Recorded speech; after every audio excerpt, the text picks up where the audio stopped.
The Model Y is one of the best-selling cars in the world, but with the refreshed design, has Tesla widened the gap, or is it service level only? In the past, one of the biggest criticisms of the Y's design was that it looked like a Model 3 that someone inflated, a little taller, a little rounder, but otherwise nearly identical. Now, the front end feels modern, sharper, and more futuristic. The front light bar is an evolution over the Cybertrucks. Just below that, you'll find the Matrix LED headlights, which are functional in the US. If you've never used them before, here's why they're a game changer. You can essentially run your high beams at all times, and the system will automatically turn off small sections of the light to avoid blinding cars ahead of you or in the oncoming lane. In my time with the car, they worked flawlessly. I guess that's one way to fix auto high beams. Swinging around to the back, and it's a bit of a mixed bag. At night, the indirect red light bar has this soft, diffused afterburner look. It's unique and immediately recognizable. During the day though, it's a bit more bland. The stealth gray paint on this Model Y didn't exactly help it stand out either. One change I certainly appreciate are the wheel covers. The old ones were fine, but always looked a little bit mismatched. The new 19-inch crossflow wheels are darker and cohesive. I can see more owners sticking with the base option now. Finally, Tesla has resculpted this car with efficiency in mind. This includes everything from the side mirrors to the blade-like rear spoiler. Now, I'll get into whether or not these changes actually paid off, but it's clear they focused on the details. One of the biggest reasons people choose the Model Y is because of practicality, and with these updates, it's actually gotten better. With the back seats folded down, you get 76 cubic feet of cargo space. Whether it's a small home project or camping gear, this thing's got you covered. But what's new is how easy it is to use that space. Tesla added powered second row seat, folding and unfolding from the trunk. It's one of those features you don't know you need until you have it.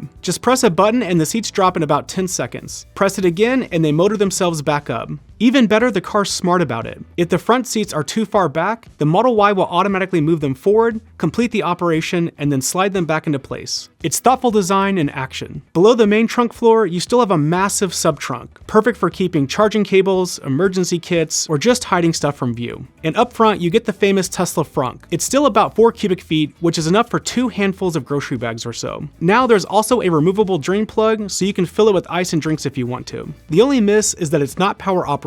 So unfortunately, a lot of owners won't use it. Stepping inside, this feels like the biggest leap forward for the Model Y. Tesla has carried over the interior refinements from the Model 3, but it works even better here. Soft touch stitched vinyl covers the dash, the center console, and the seats. The whole cabin feels much more upscale. The seats are still among the best on the market. Supportive without being too firm, comfortable without being mushy. The big upgrade is the front row is now ventilated. In the 100-degree weather I was driving in, it was strong enough to be noticeable and genuinely helpful. Space inside is still excellent. The glass roof makes the cabin feel open and airy. And with no transmission tunnel, rear passengers get great legroom as well. Storage inside is also plentiful. You get 2 deep center console cubbies, decent-sized door pockets that snugly fit 40-ounce water bottles, along with expandable seat back pockets. Another change I'm really happy to see is with the ambient lighting. In the Model 3, the silver portion makes it look like there's a big crack in the windshield depending on how the sun hits it. But in the Model Y, the design has been updated so you don't get that reflection anymore. Moving to the steering wheel, it feels more robust and premium now. Very BMW-like, I'd say.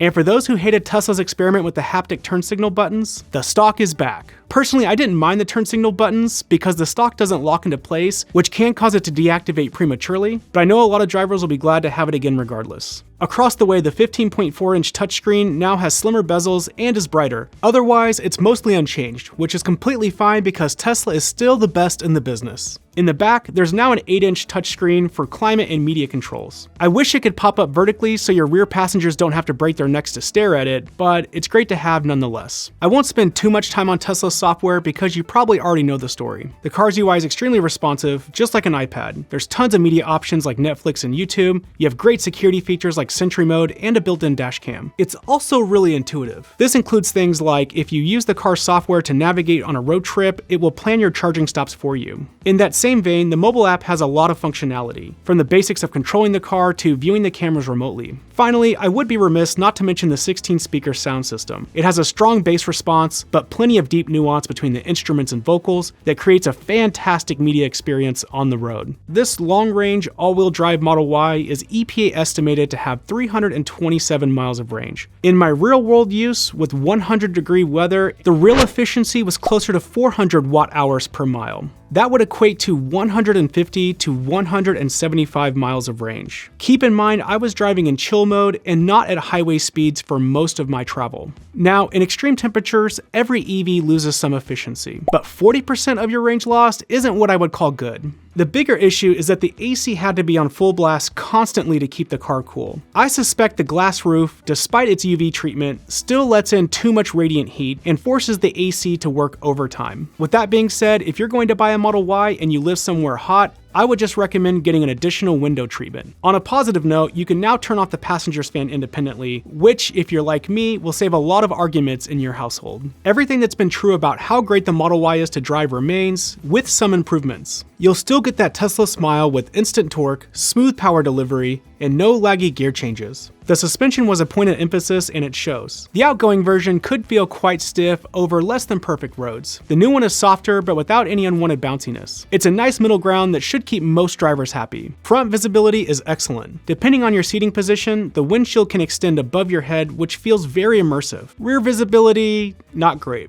The C-pillars are large, the hatch glass is small and acutely angled. Thankfully, Tesla's excellent camera system can really make up for it. For example, when your turn signal is activated, a feed is provided on the center screen so that you can actually see what's going on around you. Or if you'd like, you can even pull the cameras up while you're driving to help. It's really not so bad that you would have to do this though. There's also a new blind spot indicator built into the speaker grille. Tesla has applied sound treatment to all of the glass, including dual pane windows for all 4 doors, along with other NVH improvements. Did it actually make any difference? Well, the short answer is absolutely. When I first got into the car, I immediately started driving on the highway. It was almost eerie how much sound you couldn't hear from the cars around you. Going 70 miles per hour on the highway with roughly a 10 mile per hour headwind, I registered 67.8 dB in the Model Y, which beat out the Mustang Mach-E that recorded 69 dB and my VW ID4, which showed 71 dB. And neither of those vehicles were tested with this much wind. That's luxury car quiet and has to be better than any direct competitor, electric or not. There's one more thing that I'd like to see Tesla improve with the way the Model Y drives. Its turning radius is 40 feet, which is fairly average, but coming from an ID4, the difference is noticeable. It's a little harder to do U-turns or to park, especially parallel park.